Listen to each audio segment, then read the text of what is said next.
Hey Old Guard fans, get ready to dive back into the thrilling immortal world of The Old Guard 2. If you thought the first one had action, prepare yourselves, because this sequel cranks everything up to 11, delivering more twists, deeper emotional punches, and literally explosive consequences. Let's hit rewind and recap the entire chaotic, heartfelt, and utterly wild ride. The movie kicks off in the middle of the ocean, where a mysterious woman finally releases Quinn from an Iron Maiden. She's been trapped for centuries, 500 years to be exact, suffering endlessly, repeatedly dying and resurrecting in the dark depths. Can you even imagine that kind of torture? Elsewhere, our favorite immortal squad, Andy, Niall, Joe, Nikki, and the ever-reliable tech whiz Copley are on another mission to stop a notorious arms dealer named Conrad. He's moving a lot of guns, and our team is there to shut him down. Niall, the newest immortal, is keeping watch outside while the rest of the team prepares to infiltrate. Joe and Nikki, our favorite inseparable duo, create a distraction by stealing cars, leading a hilarious and action-packed chase that draws away most of the guards. Joe reminds Nikki they aren't immortal and shouldn't get caught, emphasizing their mortality despite their past immortal lives. Andy and Copley, now a solid part of the team, slip into the building. Niall, ever resourceful, ditches her speedboat and scales the building, fighting any guards in her path. Conrad himself appears, shooting at Niall, but of course, she heals instantly. She then jumps down to join Andy and Copley, telling them Conrad is upstairs. Joe and Nikki's car chase gets even more intense, sending them plummeting off a cliff. But hey, they're immortal, so a little fall just means a quick regen.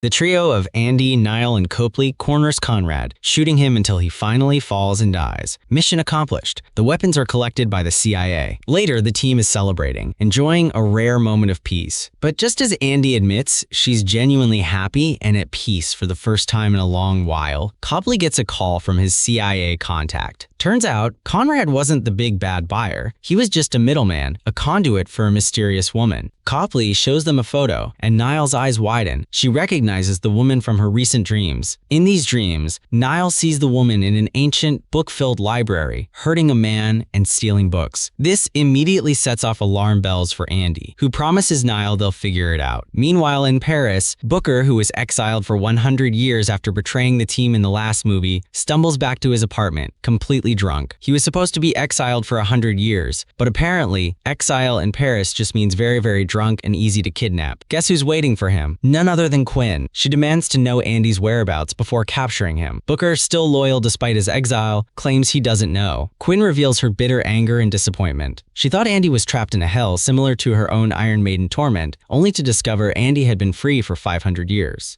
Booker tries to explain Andy was in her own kind of hell, but Quinn isn't buying it. The Old Guard team, planning a vacation, splits up. Andy takes Copley with her to meet a mysterious contact in Seoul. Joe tells Nikki he needs alone time, but Nikki, ever suspicious, and rightly so as Joe had been secretly in contact with Booker, follows him with Niall. They find Booker's apartment deserted, with blood on the walls, confirming something bad happened. They try to call Andy, but her phone goes straight to voicemail, so they rush back to their safe house. Andy and Copley reach their destination in Seoul. Andy reveals her contact is Tua, one of the oldest living immortals, over 2,000 years old, who lives in a hidden library dedicated to immortals. Forget Google, this guy had the original cloud storage for immortal intel. Andy asks Tua about the woman Niall dreamed about, and he invites them to his library. There, Tua expresses his amazement at Copley's ripple effect discovery, a concept that helped Andy find purpose after feeling lost for centuries. Andy notices a blank space in the library shelves. Tua reveals that those volumes were stolen by another immortal, Discord. And here's the shocking truth. Discord isn't just an immortal. She's the first immortal Tua ever met, even older than Andy. Copley is baffled, as his research found no trace of anyone before Andy. But Tua explains Discord's existence was by design, and she retreated into hiding after the Salem witch trials centuries ago, the very event where Andy and Quinn were captured, and Quinn was thrown into the sea. Discord spent 500 years amassing immense wealth and power, so she would never fear any enemy or mortal again, even dealing arms like Conrad. Tua admits he hasn't been scared in millennia, but he's terrified of what Discord is capable of, especially now that she has their histories and relationships. Andy reveals a devastating secret to Tua. She's lost lost her immortality. Tua is shocked by this revelation, given she only lost it about 6 months ago, and Andy wonders if Discord knows. Tua agrees to join the team, pack a bag, and help uncover Discord's true intentions. Back at the safe house, Tua is introduced to the Old Guard. Joe and Nikki are hurt that Andy never told them about another immortal, but Tua takes the blame, saying he asked her to keep his identity secret. Niall then informs Andy about Booker's situation, revealing Joe had been in contact with him and they suspect Discord is involved. Just then, Joe gets a call. It's Booker. The team rushes to pick him up. Once back at the house, Booker tells Andy that Quinn is free and has sent a message. It's a note filled with anger and a broken promise, stating Quinn has returned to a world darker than her tomb, only to find Andy living freely for centuries. She demands to hear the words that will free her from the prison of a broken promise. You and me, until the end. Quinn tells Andy to find her where she always could. Andy immediately decides to go meet Quinn, but Niall tries to stop her. Andy argues that she and Quinn were together for 1,500 years, and Niall doesn't know her like she does. Niall fires back, reminding Andy that she can die, while Niall cannot, and Andy's not thinking straight when it comes to Quinn. Niall insists on accompanying her, and Andy finally agrees. They travel to Rome. Andy is filled with dread, wondering if Quinn will recognize her, or if she will recognize Quinn after everything. Andy sees her team positioned quietly along the streets, watching her back. Finally, after over 500 years, Andy confronts Quinn. Andy expresses her deep apologies for failing her, but Quinn describes the horrific agony of being trapped, repeatedly waking and hoping Andy would save her. She's furious that Andy stopped searching and lived freely while she suffered. Quinn refuses to join Andy's team, resenting the idea of fighting for the mortals who condemned her. Andy, caught between her old love and her new family, says she can't abandon her group. Quinn interprets this as Andy choosing her new friends over her, and she storms off, enraged. Andy chases after her, and a brutal fight ensues. Quinn takes back the necklace she gave to Andy long ago, declaring Andy is not her. Suddenly, Niall arrives, warning them that Discord is there. Discord appears behind Niall and chases her. Andy realizes with horror that it was Discord who freed Quinn from her prison. Andy pursues Quinn again, but this time, Quinn vanishes. Niall follows Discord into a church, where Discord tries to manipulate her. Discord tells Niall that the Old Guard's interference in human affairs is why they are being hunted. She states that Niall, as the last immortal, has an immense untapped power. Discord reveals they are connected, showing a birthmark on her left arm identical to Niall's, signifying her as the first immortal and Niall as the last. Discord wants Niall to join her in ending immortal interference in the human world. Niall flatly refuses. Back at the safe house, the team is reeling from Discord's claims about Niall. Booker then visits Tua, who has been researching Andy's lost immortality. Tua asks Booker if Niall ever wounded Andy, and Booker confirms Niall stabbed her when they first met. Tua theorizes that the wound from the last immortal has the power to strip another immortal of their powers, explaining why Andy became mortal. But there's more. A wounded immortal can willingly transfer their immortality to another before it's lost forever, allowing the recipient to regain their powers. Tua suspects Discord wants to use Niall to kill all the immortals. Booker, tired of his endless life and guilt, tells Andy he plans to leave after all this. Andy tells him they need him, that exiling him was a mistake. Booker expresses his gratitude, reflecting that an expiration date gives life meaning, something immortals often lose sight of. He urges Andy not to give up on Quinn.